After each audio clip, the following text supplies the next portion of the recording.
FIFA ranking. Hamza চৌধুরীর ছোঁয়ায় FIFA র্যাঙ্কিংয়ে অনেক দিন পর উন্নতি হয়েছে বাংলাদেশ ফুটবলের।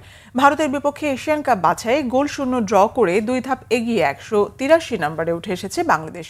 ইংলিশ প্রিমিয়ার লিগের ফুটবলার হামজা চৌধুরীর অভিষেক ম্যাচে উজ্জীবিত বাংলাদেশ অ্যাওয়ে ম্যাচে ভারতকে রুখে দিয়েছে।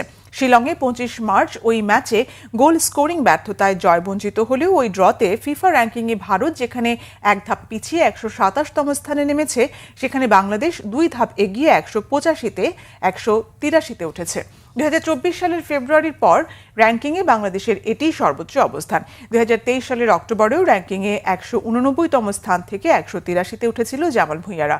র্যাঙ্কিংয়ে বাংলাদেশের পয়েন্ট বেড়েছে 5.35। বাংলাদেশের মোট পয়েন্ট এখন 904.16।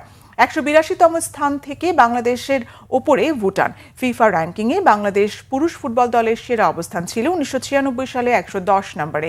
অন্যদিকে 2018 সালে বাংলাদেশের র্যাঙ্কিং সর্বনিম্ন 197 নম্বরে নেমে গিয়েছিল। র্যাঙ্কিংয়ে 175তম স্থান থেকে বাংলাদেশের ওপরে আছে নেপাল এবং 200তম স্থানে থেকে শ্রীলঙ্কা সবার নিচে। র্যাঙ্কিংয়ের শীর্ষে বিশ্ব চ্যাম্পিয়ন আর্জেন্টিনা। বিশ্বকাপ বাছাই পর্বে ব্রাজিলকে 4-1 গোলে হারিয়ে আর্জেন্টিনার পয়েন্ট বেড়েছে 18.91। র্যাঙ্কিংয়ে দ্বিতীয় স্থানে স্পেন, বিশ্বকাপ রানার্স আপ ফ্রান্স তৃতীয়, চতুর্থ স্থানে ইংল্যান্ড এবং ব্রাজিল নেমে গেছে পঞ্চমে।